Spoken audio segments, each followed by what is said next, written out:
Lesson 2. The Burning Bush. Sabbath afternoon, July 5. The divine command to deliver Israel found Moses self-distrustful, slow of speech, and timid. He was overwhelmed with a sense of his incapacity to be a mouthpiece for God. But he accepted the work, putting all his trust in the Lord. The greatness of his mission called into exercise the best powers of his mind. God blessed his ready obedience, and he became eloquent, hopeful, self-possessed, and well-fitted for the greatest work ever given to man. This is an example of what God does to strengthen the character of those who trust him implicitly and give themselves unreservedly to his commands. Gospel Workers, page 359.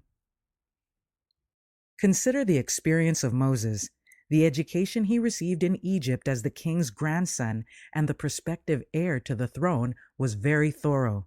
Nothing was neglected that was calculated to make him a wise man, as the Egyptians understood wisdom. He received the highest civil and military training. He felt that he was fully prepared for the work of delivering Israel from bondage. But God judged otherwise. His providence appointed Moses 40 years of training in the wilderness as a keeper of sheep. The education that Moses had received in Egypt was a help to him in many respects, but the most valuable preparation for his life work was that which he received while employed as a shepherd. Moses was naturally of an impetuous spirit. In Egypt, a successful military leader and a favorite with the king and the nation, he had been accustomed to receiving praise and flattery. He had attracted the people to himself. He hoped to accomplish by his own powers the work of delivering Israel. Far different were the lessons he had to learn as God's representative. As he led his flocks through the wilds of the mountains and into the green pastures of the valleys, he learned faith and meekness, patience, humility, and self-forgetfulness. He learned to care for the weak, to nurse the sick, to seek after the straying, to bear with the unruly, to tend the lambs, and to nurture the old and the feeble. In this work, Moses was drawn nearer to the chief shepherd. He became closely united to the Holy One of Israel. No longer did he plan to do a great work. He sought to do faithfully as unto God the work committed to his charge. He recognized the presence of God in his surroundings. All nature spoke to him of the unseen one. He knew God as a personal God, and in meditating upon his character, he grasped more and more fully the sense of his presence. He found refuge in the everlasting arms. The Ministry of Healing, pages 474 and 475. Sunday, July 6. The Burning Bush. At the burning bush, when Moses, not recognizing God's presence, turned aside to behold the wonderful sight, the command was given, "Draw not nigh hither, put off thy shoes from off thy feet, for the place whereon thou standest is holy ground." And Moses hid his face, for he was afraid to look upon God. Exodus chapter 3, verses 5 and 6. Man cannot by searching find out God. Let none seek with presumptuous hand to lift the veil that conceals his glory. Unsearchable are his judgments, and his ways past finding out. Romans chapter 11, verse 33. It is a proof of his mercy that there is the hiding of his power, for to lift the veil that conceals the divine presence is death. No mortal mind can penetrate the secrecy in which the Mighty One dwells and works. Only that which he sees fit to reveal can we comprehend of him. Reason must acknowledge an authority superior to itself. Heart and intellect must bow to the great I Am. The Ministry of Healing, pages 436 and 438. It is God's purpose to manifest through his people the principles of his kingdom. That in life and character they may reveal these principles, he desires to separate them from the customs, habits, and practices of the world. He seeks to bring them near to himself, that he may make known to them his will. This was his purpose in the deliverance of Israel from Egypt. At the burning bush, Moses received from God the message for the king of Egypt, "Let my people go, that they may serve me." Exodus chapter 7, verse 16. With a mighty hand and an outstretched arm, God brought out the Hebrew host from the land of bondage. Wonderful was the deliverance he wrought for them, punishing their enemies who refused to listen to his word with total destruction. God desired to take his people apart from the world and prepare them to receive his word. From Egypt he led them to Mount Sinai, where he revealed to them his glory. Here was nothing to attract their senses or divert their minds from God. And as the vast multitude looked at the lofty mountains towering above them, they could realize their own nothingness in the sight of God. Beside these rocks, immovable except by the power of the divine will, God communicated with men. And that his word might ever be clear and distinct in their minds, he proclaimed amid thunder and lightning and with terrible majesty the law which he had given in Eden, and which was the transcript of his character. And the words were written on tables of stone by the finger of God. Thus the will of the infinite God was revealed to a people who were called to make known to every nation, kindred, and tongue the principles of his government in heaven and in earth. Testimonies for the Church, Volume 6, page 9. Monday, July 7. The Angel of the Lord. While Moses was living in retirement, the Lord sent his angels to especially instruct him in regard to the future. Here he learned more fully the great lesson of self-control and humility. He kept the flocks of Jethro, and while he was performing his humble duties as a shepherd, God was preparing him to become a spiritual shepherd of his sheep, even of his people Israel. He had been fully qualified as a general to stand at the head of armies, and now the Lord would have him learn the duties and perform the offices of a faithful shepherd of his people, to tenderly care for his erring, straying sheep. As Moses led the flock to the desert and came to the mountain of God, even to Horeb, the angel of the Lord appeared unto him in a flame of fire out of the midst of a bush. And he looked, and behold, the bush burned with fire, and the bush was not consumed. And Moses said, I will now turn aside and see this great sight, why the bush is not burnt. And when the Lord saw that he turned aside to see, God called unto him out of the midst of the bush and said, Moses, Moses. And he said, Here am I. And he said, Draw not nigh hither. Put off thy shoes from off thy feet, for the place whereon thou standest is holy ground. Moreover, he said, I am the God of thy father, the God of Abraham, the God of Isaac, and the God of Jacob. And Moses hid his face, for he was afraid to look upon God. And the Lord said, I have surely seen the affliction of my people which are in Egypt, and have heard their cry by reason of their taskmasters. For I know their sorrows, and I am come down to deliver them out of the hand of the Egyptians, and to bring them up out of that land, unto a good land and a large, unto a land flowing with milk and honey, unto the place of the Canaanites, and the Hittites, and the Amorites, and the Perizzites, and the Hivites, and the Jebusites. Now therefore, behold, the cry of the children of Israel is come unto me, and I have also seen the oppression wherewith the Egyptians oppress them. Come now, therefore, and I will send thee unto Pharaoh, that thou mayest bring forth my people, the children of Israel, out of Egypt. Spiritual Gifts, Volume 3, page 187. Before Moses went forth, he received his high commission to his great work in a way that filled him with awe and gave him a deep sense of his own weakness and unworthiness. While engaged in his round of duties, he saw a bush, branches, foliage, and trunk all burning, yet not consumed. He drew near to view the wonderful sight when a voice addressed him from out of the flame. It was the voice of God. It was he who, as an angel of the covenant, had revealed himself to the fathers in ages past. The frame of Moses quivered. He was thrilled with terror as the Lord called him by name. With trembling lips he answered, Here am I. He was warned not to approach his Creator with undue familiarity. Put off thy shoes from off thy feet, for the place whereon thou standest is holy ground. From the Heart, July 18, page 211. Tuesday, July 8. The name of the Lord. The time had fully come when God would have Moses exchange the shepherd's staff for the rod of God, which he would make powerful in accomplishing signs and wonders, in delivering his people from oppression, and in preserving them when pursued by their enemies. And Moses said unto God, Who am I, that I should go unto Pharaoh, and that I should bring forth the children of Israel out of Egypt? And he said, Certainly I will be with thee, and this shall be a token unto thee, that I have sent thee. When thou hast brought forth the people out of Egypt, ye shall serve God upon this mountain.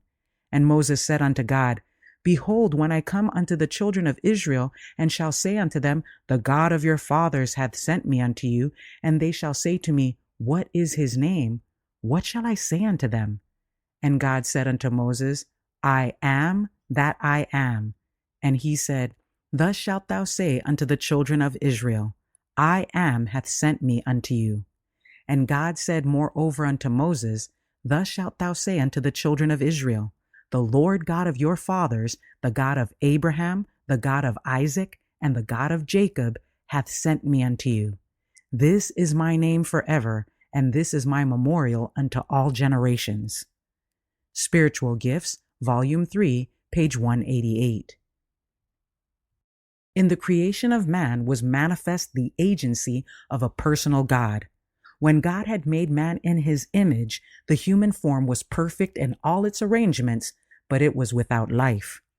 Then a personal, self-existing God breathed into that form the breath of life, and man became a living, intelligent being. All parts of the human organism were set in action. The heart, the arteries, the veins, the tongue, the hands, the feet, the senses, the faculties of the mind, all began their work, and all were placed under law. Man became a living soul. Through Christ, the Word, a personal God created man and endowed him with intelligence and power. Our substance was not hid from him when we were made in secret. His eyes saw our substance, yet being imperfect, and in his book all our members were written when as yet there were none of them. The Ministry of Healing, page 415. Had God desired to be represented as dwelling personally in the things of nature, in the flower, the tree, the spire of grass, would not Christ have spoken of this to his disciples when he was on the earth? But never in the teaching of Christ is God thus spoken of. Christ and the apostles taught clearly the truth of the existence of a personal God. Christ revealed all of God that sinful human beings could bear without being destroyed. He is the divine teacher, the enlightener. Had God thought us in need of revelations other than those made through Christ and in his written word, he would have given them. Testimonies for the Church, Volume 8, pages 265 and 266. Wednesday, July 9. 4 excuses. Moses pled with the Lord and said, But behold, they will not believe me nor hearken unto my voice, for they will say, The Lord hath not appeared unto thee. The Lord then assured him by the miracle of the rod becoming a serpent and the hand turning leprous, that by such signs and wonderful works would he cause the Egyptians and Pharaoh to fear, so that they would not dare to harm him. By these signs he assured Moses that he would convince the king and his people that a greater than himself was manifesting his power before them. And yet, after they should perform many miracles before Pharaoh in the sight of the people, they would not let Israel go. Moses wished to be excused from the laborious task. He pled a lack of ready speech as an excuse. That is, he had been so long from the Egyptians, he had not as clear knowledge and ready use of their language as when he was among them. The Lord reproved Moses for his fearfulness, as though the God who chose him to perform his great work was unable to qualify him for it, or as though God had made a mistake in his selection of the man. And the Lord said unto him, Who hath made man's mouth? Or who maketh the dumb, or deaf, or the seeing, or the blind? Have not I, the Lord? What an appeal! What a rebuke to the distrustful! Now therefore go, and I will be with thy mouth, and teach thee what thou shalt say. And he said, O my Lord, send, I pray thee, by the hand of him whom thou wilt send. He entreated the Lord to select a more proper person. The backwardness of Moses at first proceeded from humility, a modest diffidence. But after God promised to remove his difficulties and be with his mouth, and teach him what to say, and to give him success finally in his mission, then for him to still manifest reluctance was displeasing to God. His unwillingness to execute the mission God had preserved his life to fill and had qualified him to perform after the assurance that God would be with him showed unbelief and criminal despondency and distrust of God himself. The Lord rebuked him for this distrust. The deliverance of Israel out of Egypt in the manner God proposed to do the work looked hopeless to him of the mission ever being successful. Spiritual Gifts, Volume 3, pages 192 and 193. Thursday, July 10. The Circumcision. As Moses journeyed to Egypt, the angel of the Lord met him and assumed a threatening posture as though he would slay him. He was fearful of his life. He had yielded to the refusal of his wife to have their son circumcised, and in compliance with her wishes had neglected to obey God. His wife, fearful that her husband might be slain, overcame her feelings of undue affection for her son and performed the act herself. After this, the angel let Moses go. In his mission to Pharaoh, he was to be placed in a perilous position where his life would be exposed to the will of the king, if God did not by his power, through the presence of his angels, preserve him. While Moses was living in neglect of one of God's positive commands, his life would not be secure, for God's angels could not protect him while in disobedience. Therefore the angel met him in the way and threatened his life. He did not explain to Moses why he assumed that threatening aspect. Moses knew that there was a cause. He was going to Egypt according to God's express command, therefore the journey was right.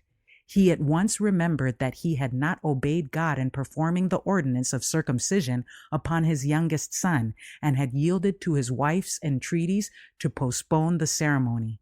After he had obeyed the command of God, he was free to go before Pharaoh, and there was nothing in the way to hinder the ministration of angels in connection with his work. In the time of trouble, just previous to the coming of Christ, the lives of the righteous will be preserved through the ministration of holy angels. Those who come up to that trying time, neglecting to obey God's commands, will have no security of their lives. Angels cannot protect them from the wrath of their enemies while they are living in neglect of any known duty or express command of Jehovah. Spiritual Gifts, Volume 3, pages 195 and 196. The Lord desires us to rest in Him without a question as to our measure of reward.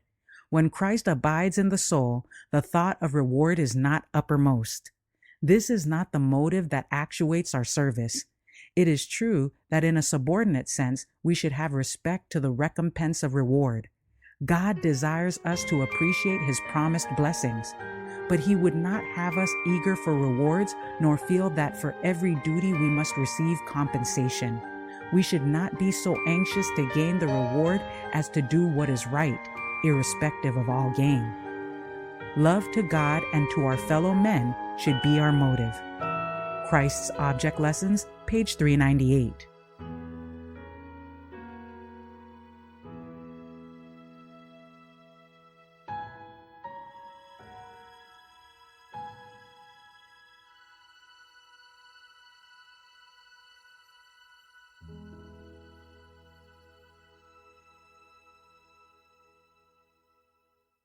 For further reading, Moses in Spiritual Gifts, Volume 3, pages 180 to 202, and The Call of Moses, Signs of the Times, February 26, 1880.